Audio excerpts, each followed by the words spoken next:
آج لوگ اس مسئلے کو لے کر کنفیوز رہتے ہیں کہ اگر ہم نے شیشہ دیکھ لیا تو ہمارا وضو ٹوٹے گا یا نہیں ٹوٹے گا، یا ہمارے گھٹنے کھل گئے تو گھٹنے کھلنے سے وضو ٹوٹے گا یا نہیں ٹوٹے گا، اس کے علاوہ زبان سے دھوکے سے گالی نکل گئی تو ہمارا وضو ٹوٹے گا یا نہیں ٹوٹے گا۔ آئیے میں ان تینوں مسئلوں کو کلیئر کر دیتا ہوں کہ وضو جن چیزوں سے ٹوٹتا ہے اس کی حدیث میں، مسائل میں، فقہ میں پوری صراحت کے ساتھ اس کا ذکر آیا ہے کہ کن چیزوں سے وضو ہمارا ٹوٹ جاتا ہے۔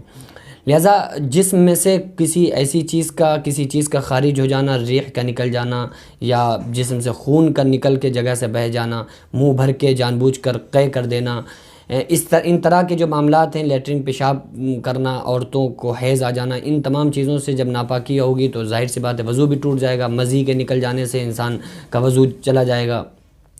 لہٰذا کچھ چیزیں ایسی ہیں جن کے آ جانے سے انسان ناپاک ہو جاتا ہے اور وضو بھی ٹوٹ جاتا ہے، جیسے عورتوں کو حیض آ جائے، نفاس آ جائے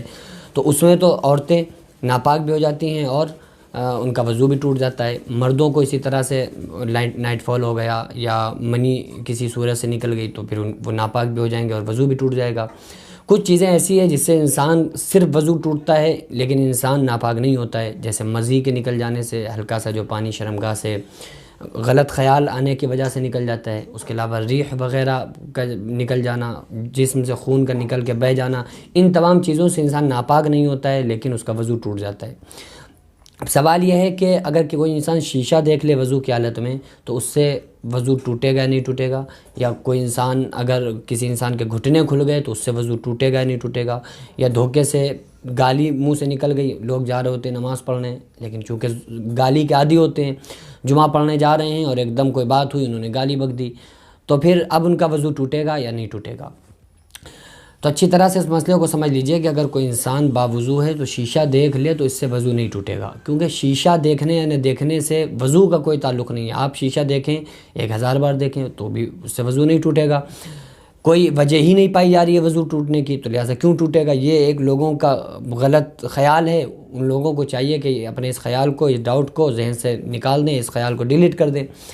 دوسری بات یہ کہ گھٹنے کھلنے سے وضو ٹوٹے گا نہیں ٹوٹے گا، تو خوب اچھی طرح سے سمجھ لیں کہ گھٹنے کھلنا جو ہے یہ بہت بڑا گناہ ہے۔ حدیث پاک میں آتا ہے الفخذ عورت، ران سطر چھپانے کی جگہ ہے، اور انسان مرد کی جو سطر ہے وہ ناف سے لے کر گھٹنے تک، اور عورت کی جو سطر ہے وہ سوائے چہرے کے، ہتھیلی کے، پاؤں کے تلووں کے سوا سارے جسم سطر ہے۔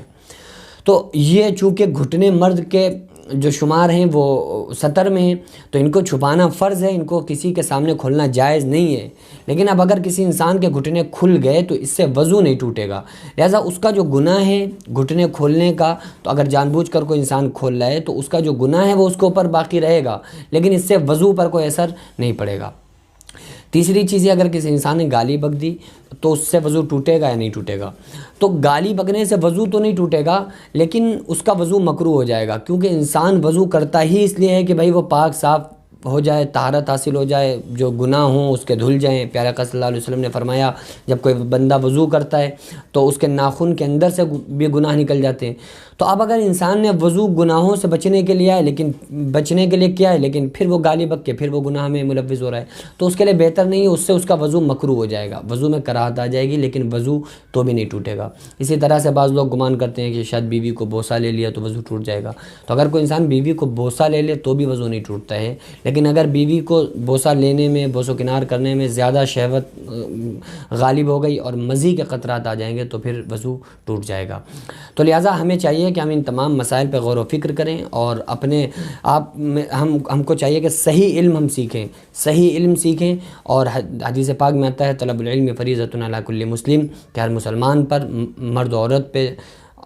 ہر انسان پر ضروری ہے، فرض ہے کہ وہ علم دین کو حاصل کرے۔ تو اس لیے ہم سارے لوگوں کو چاہیے کہ ہم علم کو حاصل کریں، مسائل کو سیکھیں، پاکی اور ناپاکی کے مسائل کو جانیں۔ دعا کریں کہ اللہ رب العالمین ہمیں اور آپ کو پیارے آقا صلی اللہ علیہ وسلم کے بتائے ہوئے طریقوں پر عمل کرنے کی توفیق عطا فرمائے۔ ما علینا الا البلاغ۔ السلام علیکم ورحمۃ اللہ تعالیٰ وبرکاتہ۔